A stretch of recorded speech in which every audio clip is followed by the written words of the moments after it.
देसी अंडा भी तो 40 रुपए का होया खड़ा ना, ते दूजा फार्म ही लवो तो इदा ही भप्पा जिहा हुंदा, खा भी नहीं हुंदा हैगा। देसी अंडा मज़ा करदा ते वो महंगा इन्ना उदा। जे घर दी मुर्गियां जिन्हां ने रखियां होईयां ना, वो हर बंदा यही पिटदा यार आंडे नहीं दिंदियां। ਜਿਹੜੇ ਕੰਮ ਦੀ ਵਜ੍ਹਾ ਤੋਂ ਅਸੀਂ ਉਦੋਂ ਬਿਮਾਰ ਹੋਏ ਸੀ ਨਾ, ਬੁਖਾਰ ਹੋਇਆ ਸੀ ਸਾਨੂੰ, ਉਹ ਕੰਮ ਨਾ ਅਸੀਂ ਅੱਜ ਫੇਰ ਕਰ ਲਿਆ। ਅਸੀਂ ਅੱਜ ਮੈਨੂੰ ਲੱਗਦਾ ਸਾਡੇ ਗਾਟੇ ਪੈ ਗਈ ਹੈ, ਤਬੀਅਤ ਜਿਹੜੀ ਨਾ ਥੋੜੀ ਖਰਾਬ ਹੋਣ ਡਈ ਹੈ। ਫਿਰ ਦਵਾਈ ਸ਼ਵਾਈ ਖਾਂਦੇ ਅੱਜ ਰਾਤੀ, ਅੱਜ ਆਖਰੀ ਖੁਰਾਕ ਪਈ ਹੈ ਮੇਰੇ ਕੋਲ ਸਿਰਫ ਦਵਾਈ ਦੀ।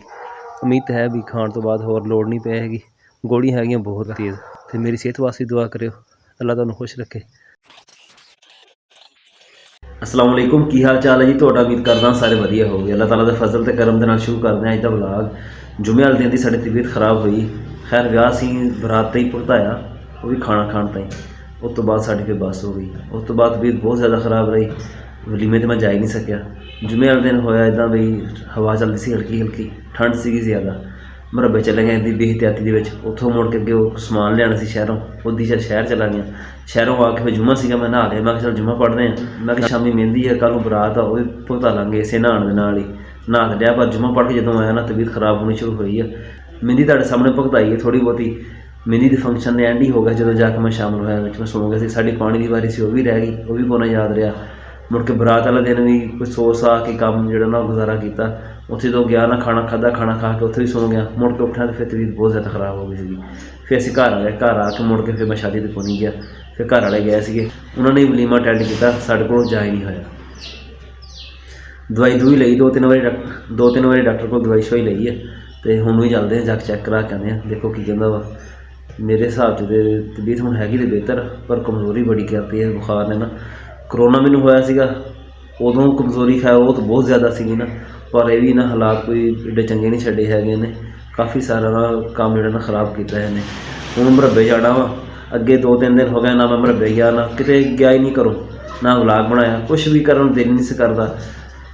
उक्का ना समझ उक्का ना समझो जिदा बंदा बेसुध नहीं होया पिया हुंदा, आ हालत सी। चलते हैं हुण जाके अस्पताल चैक करा के आने, फिर देखते हैं डॉक्टर की कहंदा। साजू नहीं खिलाया तुसीं नाल? डरदे तेरे तो हैं? डरदी पई है, कौन नहीं सुना हाल। पिंड वाली डिस्पेंसरी गए हैं ना, तो उत्थे भी चंगा रश लग्या होया। उत्थे वीडियो शीडियो फिर कोई नहीं बनाई, विच औरतां भी होंदियां ना, तो फिर औरतां दी असीं जिहड़ी वीडियो ना वो नहीं बनाते हैगे ना। साडे व्लॉग दे विच असीं कोशिश करी भी कोई भी ना आवे। बाकी अख वास्ते डॉक्टर ने ड्राप लिख के देते, वो शहरों मंगाने पैने, इत्थों कोई नहीं मिले हैगे। चलते हैं हुण खेत जाके ना, देखते हैं उत्थे की हाल हवाल आ, नाल पट्ठे लैके आने हैं। कुकड़ियां ना किन्ने दिन हो गए अंडे नहीं दिंदियां पईयां। आ हुण बैठी है जी रड़े मैदान ते कुकड़ी अंडा देने वास्ते। कैमरे सही नज़र नहीं आन रही हैगी। इत्थे अंडा दोगी हुण, इत्थे अंडा इत्ता कावां कुवां चुक के लै जाना उदां ही। हुण असीं खड़े इस ध्यान दे विच भी अंडा दवे, ते अंडा कावां चुकण तो पहलों असीं आप चुक लईए। देसी अंडा भी तो 40 रुपए का होया खड़ा ना, ते दूजा फार्म ही लवो तो इदा ही भप्पा जिहा हुंदा, खा भी नहीं हुंदा हैगा। देसी अंडा मज़ा करदा, ते वो महंगा इन्ना उदा। जे घर दी मुर्गियां जिन्हां ने रखियां होईयां ना, वो हर बंदा यही पिटदा यार आंडे नहीं दिंदियां। मेरे मामे हुणों खै गईयां 15-20 कुकड़ियां, आंडे डेली दे हुंदे आ 1-2 साडियां हैगियां 3-4, ते आंडा एक भी नहीं हुंदा। पट्ठे साडे उदां ते ठीक आ, पर थोड़ी खुश्की मनाई खड़े। जेह्ड़े मूलियां पट्टण वाले लोकी है ना, वो नहीं छड्डदे हैगे कम्म, पट सट दिंदे आ। गई हुई पट के अद्धा लैन बनाई है अगे जान वास्ते, पट दे उत्ते उत्ते। इनू की हो गया, मूली खराब हो गई। रंग ਇਹਦਾ ਹੋਰ ਤਰ੍ਹਾਂ ਹੋਇਆ खड़ा, जिद्दां गल गई हुंदी विचों। उदन जो साढ़े को पानी चुक्या ना पट्ठे लाने वास्ते, सुते रह गए असीं, तबीयत खराब सी, तो जो जा गई तो टाइम लंघ गया सीगा, उहदी वजह तो हुण पट्ठे जिहड़े ना खुश्की मनाई खड़े आ। हुण दोबारा फिर जुम्मे वाले दिन वारी है, हजे अज बुध आ, कल नहीं तो परसों वारी है, फिर पानी लगेगा, फिर ठीक होणगे जाके। सफदर चला तफ्तीश ते, साडे हजे पट्ठे घर को नहीं पहुंचे हैगे। हुण पवाएगा अज? हज ना पवा कुछ नहीं हुंदा, 2 तारा नाल। हाँ वो सारा टायर खुलू किन्ना खपाना बनना है। नहीं हाँ बाहर पा देनी। अच्छा हाँ फिर ठीक है, फिर खैर जे मैं खोल के पाइयां फिर तो दिहाड़ी बनने लग जानी है। नहीं खुलदियां, प्लास नाल ही खुलणगियां फिर हटा देना।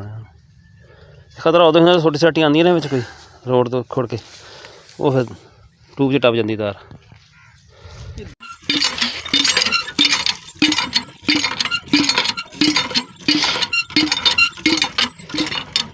ਜਿਹੜੇ ਕੰਮ ਦੀ ਵਜ੍ਹਾ ਤੋਂ ਅਸੀਂ ਉਦੋਂ ਬਿਮਾਰ ਹੋਏ ਸੀ ਨਾ, ਬੁਖਾਰ ਹੋਇਆ ਸੀ ਸਾਨੂੰ, ਉਹ ਕੰਮ ਨਾ ਅਸੀਂ ਅੱਜ ਫੇਰ ਕਰ ਲਿਆ। ਅਸੀਂ ਅੱਜ ਫੇਰ ਨਹਾ ਲਿਆ ਵਾ। ਬਾਕੀ ਦੇਖੋ ਕੀ ਬਣਦਾ। ਮੋਟਰਸਾਈਕਲ ਸਾਡਾ ਥੋੜ੍ਹਾ ਖ਼ਰਾਬ ਹੋਇਆ ਖੜਾ, ਚੈਨ ਇੱਦਾਂ ਕਰ ਜਾਂਦੀ ਕਦੀ ਕਦੀ ਵੀਰ, ਜਿੱਦਾਂ ਉਤਰ ਗਈ ਹੁੰਦੀ ਹੈ ਜਾਂ ਟੁੱਟਣ ਲੱਗੀ ਹੁੰਦੀ ਹੈ। ਇਹਨੂੰ ਚੈੱਕ ਕਰਦੇ ਮਸਲਾ ਕੀ ਹੈ, ਢਿੱਲੀ ਆ ਜਾਂ ਲਾਈਨ ਆਊਟ ਆ, ਕੀ ਮਸਲਾ ਇਹਦਾ। ਉਸ ਤੋਂ ਬਾਅਦ ਜਾਣਾ ਫੂਰਕੋਟ ਅਤੇ ਵਾਪਸੀ ਫਿਰ ਨਾ ਰਾਤ ਨੂੰ ਹੀ ਹੋਏਗੀ। ਮਗਰਬ ਵੇਲੇ ਵਿੱਚ ਨਾ ਤਕਰੀਬਨ ਅੱਧਾ ਘੰਟਾ ਰਹਿ ਗਿਆ ਸਾਰਾ। ਤਾਂ ਮੋਟਰਸਾਈਕਲ ਚੈਨ ਕਵਰ ਖੋਲ੍ਹਦੇ ਹਾਂ ਪਹਿਲਾਂ ਇਹਦਾ। ਮਸਲਾ ਜਿਹੜਾ ਨਾ ਉਹ ਸਾਹਮਣੇ ਆਵੇ ਕੀ ਆ, ਕਰਦੀ ਕਿਉਂ ਇੱਦਾਂ। ਚਲ ਇਹਦੇ ਕੋਲ ਹਟਿਆ,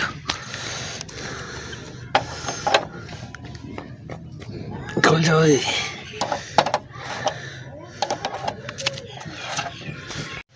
ਮੋਟਰਸਾਈਕਲ ਦੀ ਨਾ ਚੈਨ ਢਿੱਲੀ ਕੋਈ ਨਹੀਂ ਹੈਗੀ ਇੰਨੀ, ਇਹਦੀ ਲਾਈਨ ਆਊਟ ਆ। ਆਹ ਜਿਹੜੀ ਸਾਈਡ ਹੈ ਨਾ ਹਾਲੇ ਥੋੜ੍ਹੀ ਪਿੱਛੇ ਨੂੰ ਆਏਗੀ ਨਾ, ਇੱਕ ਤਾਂ ਚੈਨ ਥੋੜ੍ਹੀ ਟਾਈਟ ਹੋ ਜਾਏਗੀ ਅਤੇ ਲਾਈਨ ਸਿੱਧੀ ਹੋ ਜਾਏਗੀ। ਅਸਲ 'ਚ ਚੈਨ ਹੋਈ ਖੜੀ ਪੁਰਾਣੀ, ਨਵੀਂ ਹੋਵੇ ਨਾ ਤਾਂ ਉਹ ਲਾਈਨ ਥੋੜ੍ਹੀ ਬਹੁਤੀ ਡਿੰਗੀ ਹੋਵੇ ਤਾਂ ਚੱਲ ਜਾਂਦੀ ਹੈ। ਇਹ 'ਚ ਆਪਣੀ ਨਹੀਂ ਪਲੇਅ ਬਣੀ ਖੜੀ ਸਾਈਡਾਂ ਨੂੰ, ਦੇਖੋ ਨਾ। ਜੱਟ ਦੀ ਕਮਾਈ ਵਿੱਚ ਤੂੰ ਮਿੱਟੀ, ਬਾਕੀ ਸਾਰੀ ਲਾਈਫ ਵਿੱਚ ਸੀਨੇ ਲਿਖੇ ਨੇ, ਮਾੜੇ ਬੰਦਿਆਂ ਨੂੰ ਆਉਣ ਜਾਣ ਲਿਖਿਆ।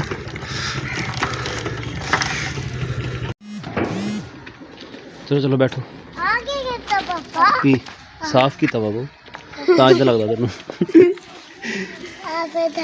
ਜਾਣ ਦੀ ਤਿਆਰੀ ਸਾਡੀ ਹੋ ਗਈ ਹੈ। ਅੱਜ ਨਾ ਹੈਲਮਟ ਲੈਣ ਲੱਗਾ ਮੈਂ, ਠੰਡ ਦੀ ਵਜ੍ਹਾ ਤੋਂ। ਤਕਰੀਬਨ ਮੇਰੇ ਖਿਆਲ 'ਚ ਮੈਂ ਕੋਈ 10 ਸਾਲਾਂ ਬਾਅਦ ਲੈਣ ਲੱਗਾ ਹੁਣ ਹੈਲਮਟ। ਹਾਲਾਂਕਿ ਹੈਗਾ ਸੀ ਘਰ, ਪਰ ਲੈਂਦਾ ਹੀ ਕੋਈ ਨਹੀਂ ਸੀਗਾ।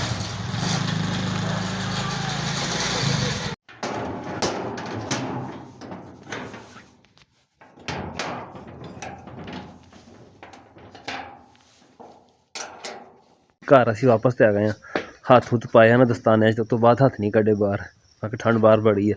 ਜਿਹੜੀ ਸ਼ਾਮੀ ਗਲਤੀ ਕੀਤੀ ਨਾ ਸੀ ਨਹਾਉਣ ਵਾਲੀ, ਉਹ ਮੈਨੂੰ ਲੱਗਦਾ ਸਾਡੇ ਗਾਟੇ ਪੈ ਗਈ ਹੈ। ਤਬੀਅਤ ਜਿਹੜੀ ਨਾ ਥੋੜ੍ਹੀ ਖ਼ਰਾਬ ਹੋਣ ਡਈ ਹੈ। ਫਿਰ ਦਵਾਈ ਸ਼ਵਾਈ ਖਾਂਦੇ ਹਾਂ ਅੱਜ ਰਾਤੀ। ਅੱਜ ਆਖਰੀ ਖੁਰਾਕ ਪਈ ਹੈ ਮੇਰੇ ਕੋਲ ਸਿਰਫ ਦਵਾਈ ਦੀ। ਉਮੀਦ ਤਾਂ ਹੈ ਵੀ ਖਾਣ ਤੋਂ ਬਾਅਦ ਹੋਰ ਲੋੜ ਨਹੀਂ ਪੈ ਹੈਗੀ। ਗੋਲੀਆਂ ਹੈਗੀਆਂ ਬਹੁਤ ਤੇਜ਼, ਜਿਹੜੀ ਐਂਟੀਬਾਇਓਟਿਕ ਹਨ ਉਹ ਵਾਲੀਆਂ, ਮੈਦਾ ਉਬਾਲ ਕੇ ਰੱਖ ਦਿੰਦੀਆਂ, ਉਹਦੀ ਵਜ੍ਹਾ ਤੋਂ ਫਿਰ ਮੂੰਹ ਪੱਕ ਜਾਂਦਾ। ਮੇਰਾ ਮੂੰਹ ਵੈਸੇ ਹੀ ਬਹੁਤ ਪੱਕਦਾ ਵਾ, ਇਹਨਾਂ ਦੀ ਵਜ੍ਹਾ ਤੋਂ ਫਿਰ ਕੰਮ ਹੋਰ ਖ਼ਰਾਬ ਹੋ ਜਾਣਾ। ਸਾਡਾ ਅੱਜ ਦਾ ਵਲਾਗ ਇੰਨਾ ਹੀ ਸੀਗਾ। ਉਮੀਦ ਤੁਹਾਨੂੰ ਚੰਗਾ ਲੱਗਿਆ ਹੋਵੇਗਾ, ਅਤੇ ਮੇਰੀ ਸਿਹਤ ਵਾਸਤੇ ਦੁਆ ਕਰਿਓ। ਅੱਲਾ ਤੁਹਾਨੂੰ ਖੁਸ਼ ਰੱਖੇ। ਅੱਲਾ ਹਾਫਿਜ਼।